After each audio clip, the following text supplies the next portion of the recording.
And welcome back to yet another episode of the BTP Podcast. As always, here with Tugrul, continuing our conversation from last week or so. I think it was exactly last week, same time ish. Hi, Tugrul. How are you doing? I'm good. How about you? Oh, good. Doing well. As always, we are joining forces to have some conversations, some fun conversations. There's a lot of things, a lot of topics we want to talk about for the next few episodes, but today, we're going to stick with a continuation of our last conversation. We started last conversation with immigration. We talked a little bit. We pivoted towards the end to talk about some experiences you had personally in entrepreneurship, but very briefly. So now we would like to expand on that.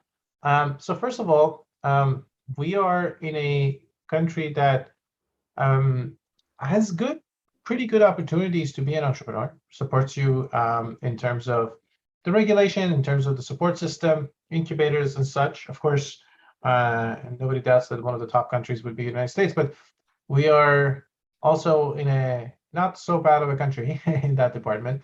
So, and you have done some basic studies on your own, reading free readings and such in this space. So I would like to, for you to give some like general background to our audience and what you think of. First of all, let's start with actually defining entrepreneurship. I'm sure most people know, or probably everybody knows what it means, but let's get our definitions straight. So what does it mean to be an entrepreneur? What is an entrepreneur? Oh, that's a good question. And it is really like kind of depends from person to person. But what I like about the definition of it is like if you're creating something, a benefit for society or benefit for humanity or something like that, people can use, people can benefit of it, you're an entrepreneur. When it doesn't necessarily mean that you have a millions of dollars of company, like startup, like your own company, but actually whoever, even nonprofit, even like they call it like an internal or like maybe something else, but even within a company, if you're creating a value, creating a project, creating something, you're like internal entrepreneurs too. Or if you're working for a nonprofit organization, if you're creating something, if you're like creating a value, you're still an entrepreneur. It doesn't necessarily mean that you're gonna make a profit out of it. Entrepreneur is something that you're creating a value out of it. I mean, that's the value, I like it. Right, and as you say, value doesn't have to be monetary, although it can be, but it doesn't have to be monetary. Okay. So that's the definition. You go with it. I agree with you that like you can define it many different ways, I guess. Yeah, that's right. And that's why I wanted to, I mean, the definitions will be related, even if different, but I wanted to get that out of the way. Okay, so a person or group of people who venture to do something that generates value to others or potentially themselves. Okay, and the value doesn't have to be monetary. All right, so when was your the first time you became interested in this concept and started thinking about it? As far as I know, I always like I've had this spirit. I mean, like this feeling that I want to create something. I still consider myself an entrepreneur, even though I don't have a company yet. Right. I never like I tried to start a company 1 or 2 years ago, and that because of this immigration issues, I couldn't do that. But I tried. But in the sense of like creating values, I always consider myself an entrepreneur. It started when I was like probably in bachelor. Like I always wanted to like, since I love tech, I always wanted to be part of it. First, I wanted to be part of it scientifically. That's the reason why I did my PhD and postdocs. But then I realized that maybe in the sense that, okay, so if you're a professor, you're creating values like publications, etc. But it doesn't necessarily mean that the things that you're doing are gonna be like practical soon or ever. I don't know. It depends. If you're a theoretical physicist, I mean, so it is going to be hard to create a value from. I mean, like a practical value, like a business kind of value from a wormhole studies, but maybe, why not? Maybe like hundreds, thousands of years later. It depends like how is humanity is going to evolve in tech.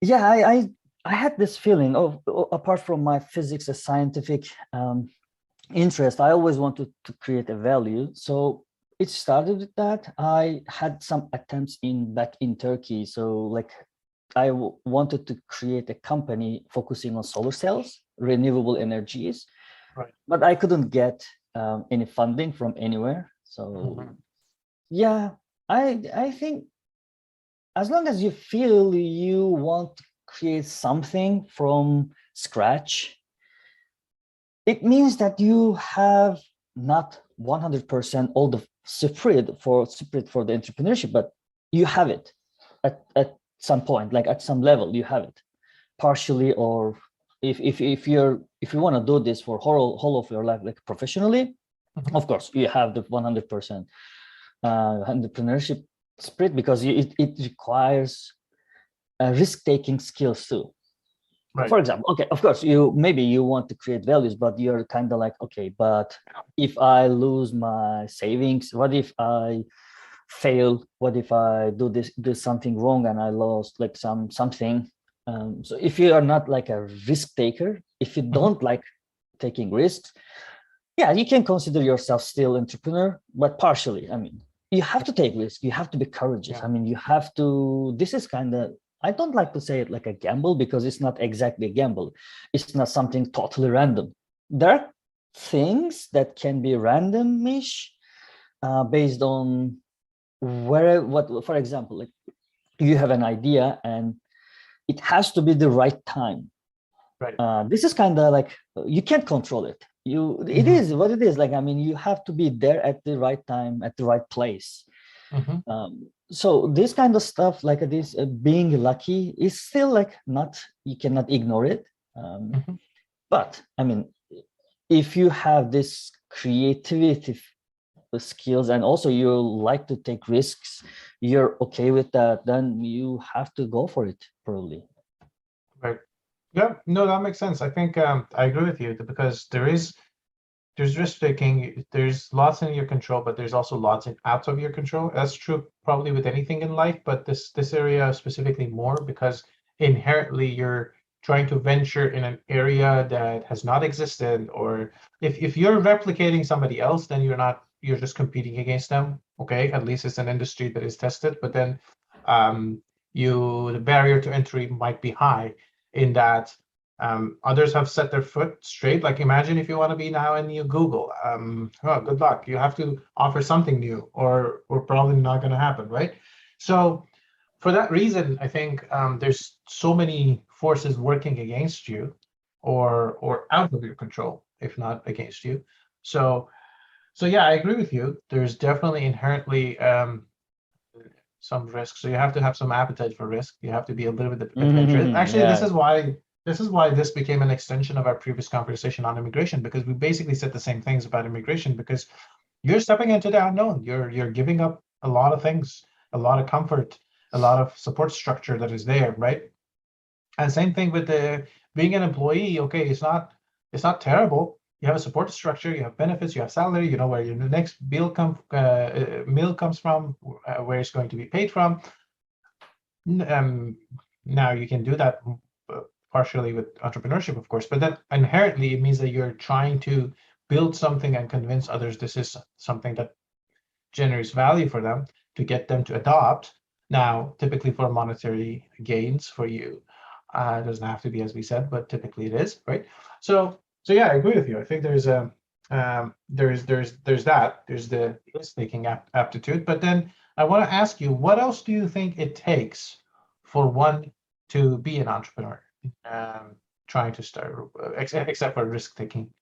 Yeah, of course. Like courage, first of all, like apart from risk-taking, but they're all parallel. Like, I mean, if you're a risk-taker, you means that you also can be very courageous. I mean, but you have to be patient, but at the same time you have to, it is not exactly patient, because you have to really understand and feel when you have to change the strategy or you have to keep going. That is really a hard problem. I mean, for example, you have an idea. You think that this is going to be something important for people, but something happened and people started to not respond. I mean, when you release it to the market, like a first product, like proof of concept, or like you can say that minimum viable product, when you ask people to, please, can you use this and can you give me please feedback, and you can face something like people don't like it, or people are not willing to give a feedback, and you can think that, okay, this is a moment that I should like change my idea or my strategy, or I should keep going. So you have to understand that patience, in the sense that if you're really be sure and if you really feel that it's gonna work, it has to work in some way, you have to be patient. But if you're patient for something is not gonna be anything in future, so it's not gonna be worth anything, people are not gonna use it, whatever you do, then being patient doesn't mean anything, because you're on the wrong path already. So I mean, it doesn't, nobody is going to care how much distance you took on that path, because you're going in the wrong direction. Right. But in the right path, for sure, you have to be patient, and you have to, I mean, also you have to like be able to act quickly. So when I was taking this training from this incubator for 3 months, I didn't learn this directly there, but people were keep saying, if you're gonna fail fast. This is it comes from, I think it's from Zuckerberg's speech or something like that. Maybe I'm just combining some irrelevant stuff together, but somebody said that from the top, like a well-known figure, I guess, because it was like, I remember it's coming from somewhere like that, but they were in the Silicon Valley, they were saying that if you're gonna fail fast, because you have to be really fast. If you are going to fail, but you still need time to like find the correct path. Other than that, if you're like just keep chasing this wrong path, it's not gonna happen. It's not gonna happen. So it has to be fast. That's what they mean. Also, like the way that I started to learn the details about entrepreneurship, of course, I was an academic. I was in academia when I was taking this training, so most of the things were so new to me. Still, I'm here, not saying that I'm an expert of an entrepreneurship. I'm not an expert, also not an expert entrepreneur. I'm here just feeling some stuff about entrepreneurship. I have some feelings. I'm just expressing them. I'm not just like saying, please, what I'm saying is take it true about entrepreneurship. No, it's not. I'm just giving my opinion about it. But what I understood about it is like this lean thingy, this lean startup. I'm also reading right now that book, and it is kind of like argues about, I don't know if you remember that, but back in the day, like 15 years ago, like starting a business was all about like having the perfect product almost. If you're going to the market, you have to have it. You have to have that product that is not going to fail like frequently. It's going to fail in so rare cases. So everybody is going to have that product and it's going to work like a flawlessly. I mean, everybody's going to be happy. Today, it's about to change with this concept. What these people are saying is release the product, but release it in such a way that it should teach you something. They are not saying that because some people are criticizing this idea. Then in the market, there are like a garbage products a lot. Of course, if you're doing it like just to release anything, doesn't make sense. You then there are gonna be like garbage products all around. You don't need to really create the perfect product. Even you don't need to maybe spend lots of times on it. Even like just some brick, stone, and wood, if you're able to like give the idea with them, basic idea, then you can measure the response of people on that. Oh, they can be like, oh my God, yeah, I like it. I like to have it. Or they can be like, this is good. Let me use it. 2 days later, they're like, yeah, it was good, but this feature I didn't use it at all. I don't think it's necessary. Or you know what? I used this, but I really needed this feature for this. These are the things, and you really have to approach this problem kind of it scientifically. You have to have this minimum viable product, like a brick, stones, woods, for example. Right. But when you're providing this, you have to have correct questions in your mind. You have to design it in that way, because you're going to focus on not profit at first. You're going to focus on what you can learn from market, from people, because your product is not going to be shaped by you. It's going to be shaped by the customer. Whatever the idea you have, you can think that this is the perfect idea. You know what? Everybody is going to love it. No, bullshit. No, probably it's not going to work. Probably nobody is going to care. Most probably, of course, there are some rare cases, probably like it just worked at the beginning. But most of the time, what I heard from the story is even that people were like, what we thought was this. And at the end, after those feedbacks, etc., it evolved in such a different way. We didn't even imagine that. Of course, because it's kind of shaped by customer. You don't know their need exactly. I mean, we are talking about these people, like lots of people. Everybody has different needs. But what you need to do is statistically the need, not micro needs, of course. You need to figure out the macro need at the end. That's what it is actually. I mean, of course, I probably oversimplify it, but this is kind of like evolutionary approach for business. You're allowing your product to evolve with the customer need. Your environment is deciding who is going to live, who is going to die. I mean, it is going to be customer. So customer is going to decide what is going to die, what is going to survive. Can you so the name of the book is Lean Startup? Yes, Lean Startup. Okay. And do you remember the what do you call it? The author's name by sure. Okay, so I can check quickly for sure, that. Sure, yeah, please. Just for whoever might be interested to, maybe. Eric Rice. Eric Rice. Eric Rice. Okay, all right. Okay, so Lean Startup by Eric Rice. You guys heard it here. First, no, I'm kidding. Doesn't matter. Anyways, okay. So the idea of lean is that you don't. Okay, so that's another thing. Like I've seen people get bogged down by the details, right? So you can lose. I mean, you can lose a lot of time for that. Exactly. Let me get the perfect office. Let me set up with this bank account. Let me find the best curtain for the office. Let me find the best laptop I want to use. Yeah, but you know what? Because there are stories that people work months, years for the product, and at the end they realize that this product people are not going to use it. Imagine that they were like, oh my God, we did it wrong. We have to ask first, then we have to build this product based on the feedback, but the good feedback, of course. There will be some garbage feedbacks. Yes, you have to be able to filter them out. You have to be careful about that. But at the end, you're going to spend your time on something you know that people are going to use because you have their feedback. So other than that, these guys, they 6 months for nothing. I mean, time is important, time is precious, and we have to. For sure, yeah.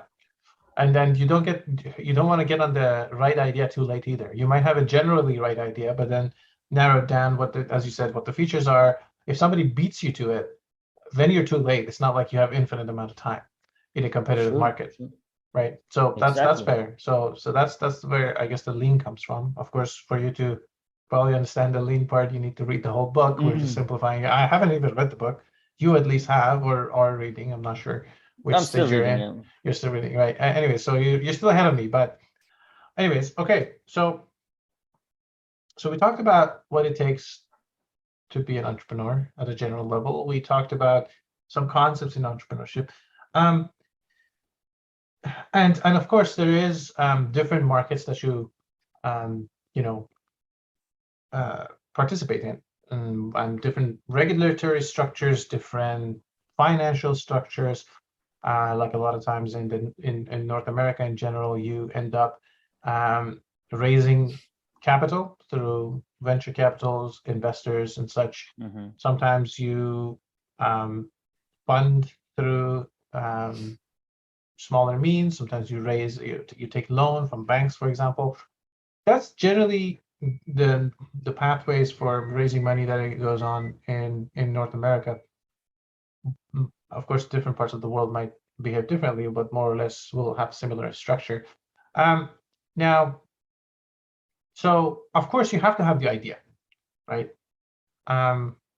Is there a way that you can start something without an idea? I can't imagine that. But okay, so look, you have the idea.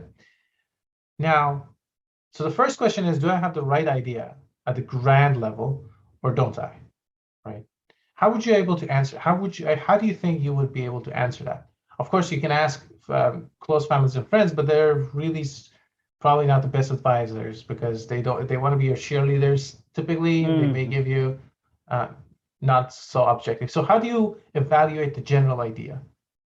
Or should you spend too much time evaluating it in the first place? Oh yeah, sure, definitely. Why? Because you're gonna put some time, put some effort on it. If you decide that, like, okay, this idea is going to work, so it means that you're gonna take some risk, you're gonna spend time on it, etc., etc. So the first thing you have to do is go out there to the market, find the companies, startups that are close to what you have as an idea, like maybe not exactly the same, but at least there are some similarities, that they're close in the same industry, whatever. Or you can think of potential customers, potential companies that can be customers, or something like that. I mean, you have to make some market research.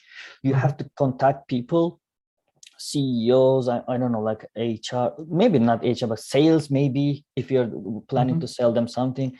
You have to first, before pitching anything, you have to talk to them, like, oh, how are you? I was thinking this. Do you need something like this? Or I'm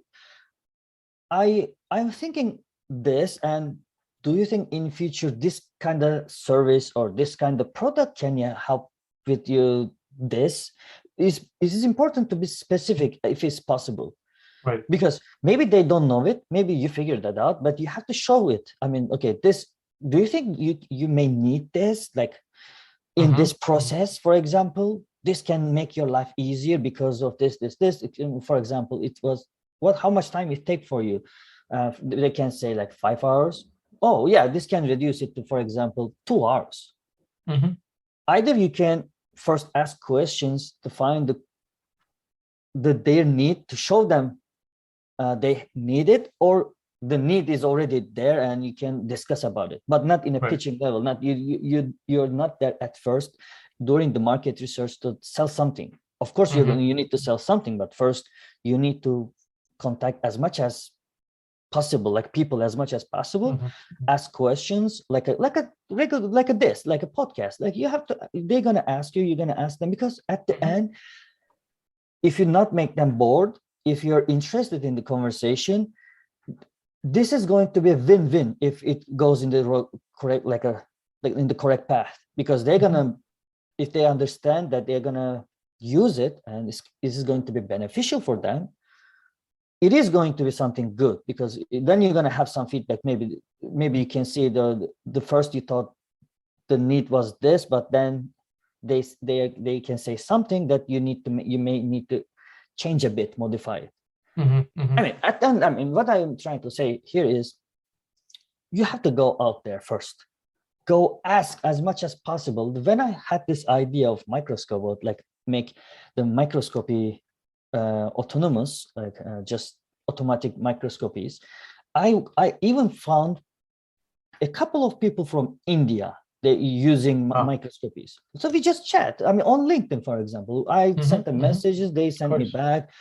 We chat. Maybe we became not exactly very like close friends, of course, but I mean, we had a conversation a couple of times. So they Right. tried to help me, for example.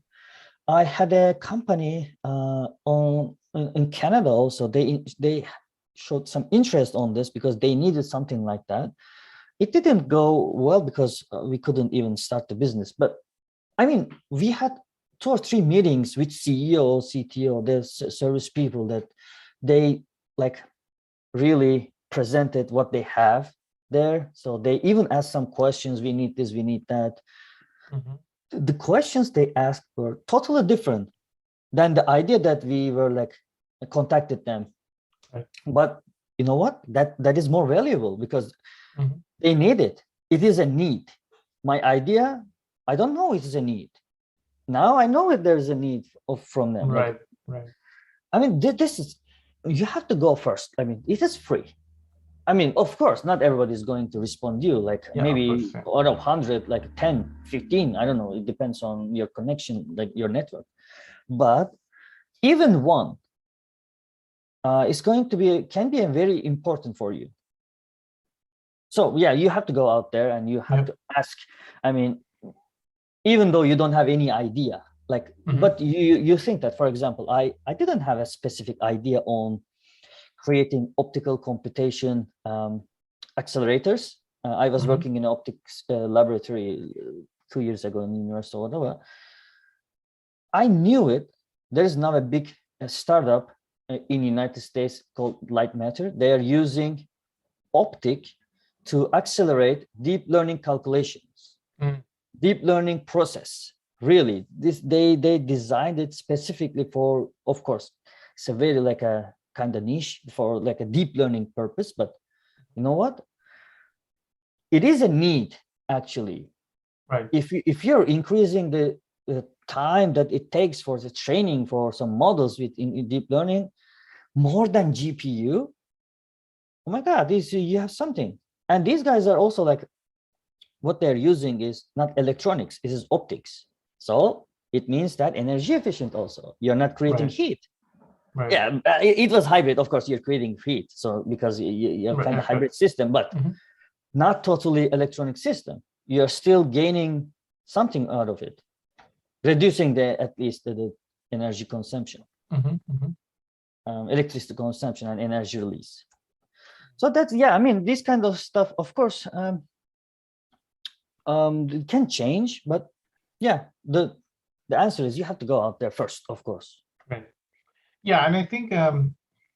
The second you go out there and you see that you have the right idea more or less, and I think the second step is to kind of like, maybe it's even before this. Maybe it's I think this is a continuous thing. At every step you have to adjust for it. But I think you kind of also have to have certain like manage expectations. Okay, what do you expect to achieve in what sort of time horizon, and what is your fault tolerance? How much are you like, okay, this is the expectation I have, this is the hopeful expectation I have, and this is the minimum expectation I have. And if I'm falling below the minimum consistently, then that's an issue. I cannot afford it for whatever reason, or it doesn't worth it for me, or that's where I'm going to call it quits, essentially. So I think those conversations to have with yourself and with your co-founders, teammates, team members, investors, everybody, I think it's very also paramount, because a lot of times people just have the wrong expectations. It just doesn't mean that they're failing per se. It just means that they're not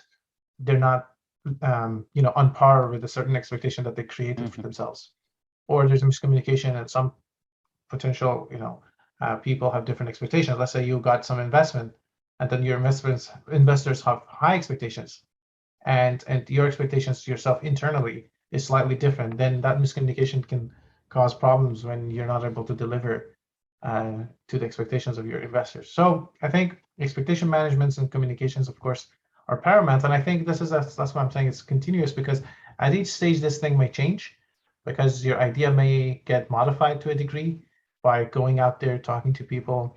Maybe it gets trimmed, maybe it gets augmented, and therefore you have to continuously evaluate and recalibrate. Okay, so we're coming to the end of this episode. I wanted to see if there is anything. So of course, one more thing before we come to the end. Of course, the next natural step is execution, and I think you do your market research, you decide that this is viable, you set expectations. Now it's time to execute. And I think this is the part that you don't want to. You want to go. You're going to go lean, right? You want to go after the main thing. You don't want to get bogged down again by the details, even in execution. So is there anything you want to say to that, to the execution stage of this thing? I mean, how execute? Oh, yeah, that's tricky. It is tricky because maybe that's, since I don't have much experience, it is, I can't say some like things clearly, but execution step is probably the hardest part of it. I mean, so we have ideas all the time, right? I mean, we can think this, like, we can go for this, we can go for that. What about this idea? What about that idea? But we are not doing anything because first, we don't have that much experience. Second, we still are living to pay our bills and our rent. Right. As long as we are able to do that, paying our bills, our rent, I mean, to be able to live, yeah, then the rest is okay. I mean, you can fail, you can just lose something, you can just start again, you can fail, you can start again. But the barrier is, the point is, you cannot go below it. I mean, you cannot become like, okay, I can't pay my rent this month. No, it is not, it's unacceptable. So how are you going to do it? How are you going to survive?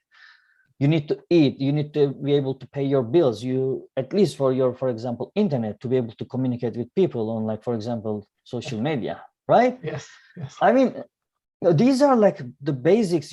As long as you're okay with that, okay, whatever happens, we are not going to go below this. We are going to be able to pay our rent, bills, etc.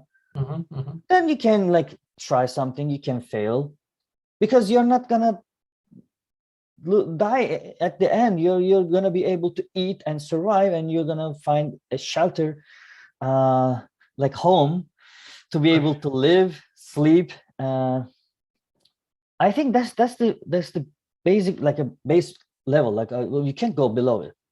Right. That's for example why I can't be like a more brave than that, because I can't tolerate to lose my current job, for example, or my current conditions.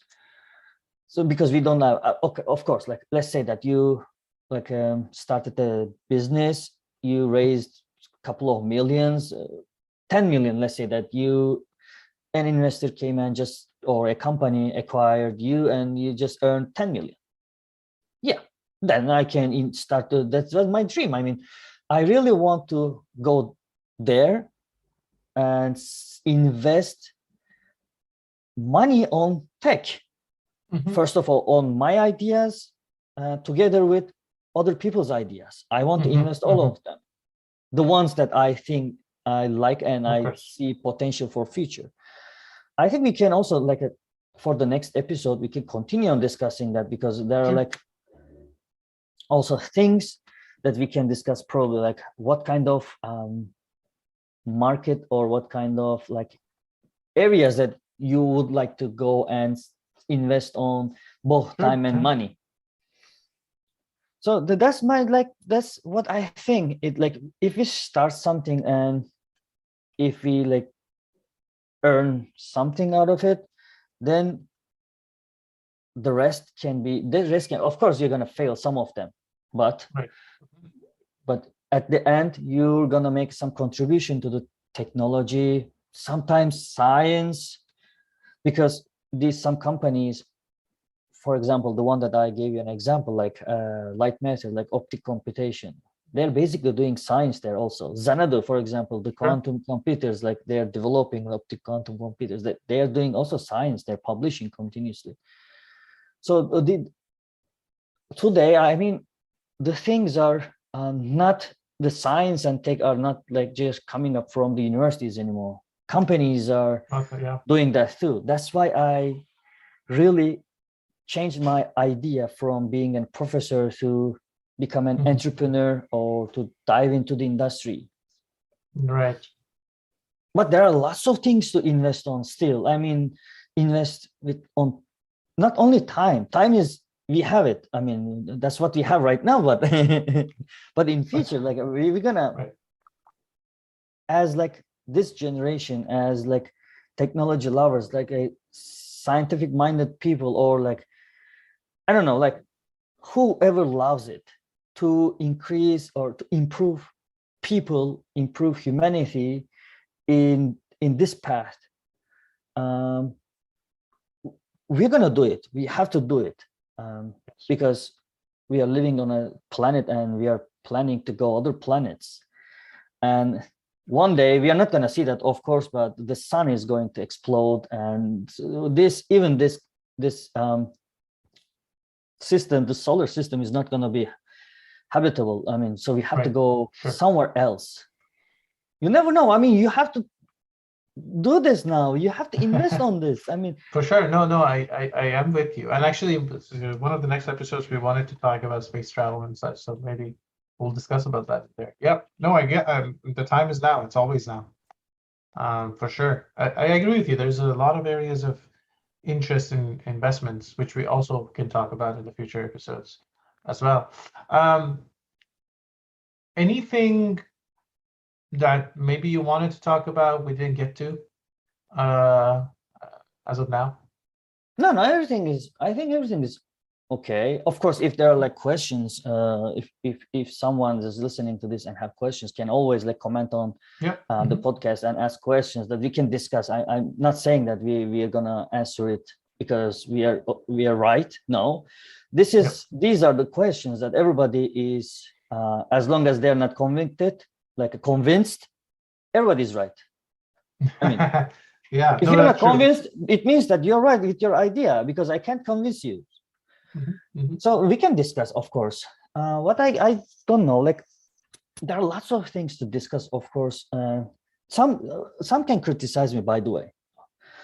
They can say that instead of like thinking about going to space, we can focus on like people in Africa, for example. People that are like, it is so hard for them to find food. They sometimes, like most of the time, maybe they starve. They sometimes like they can't find water, clean water to drink. Of course, but science and tech, if we boost it, it can resolve everything. We can find like a solution for everything, for everybody. Not only to go to space. I'm not telling you that. Even the clean water, having a clean water is science. Yeah. We have to, I mean, as long as we figure that out, like food, you can create food, like farming.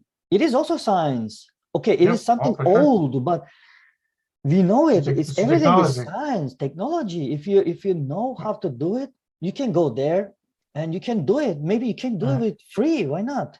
Yeah, this is the thing. Like to many, it seems sound ridiculous, but actually, yeah, farming is a technology. Same with writing, language, technology, wheel technology. All of these that we take for granted nowadays, they were all technologies, very advanced technologies at their own time.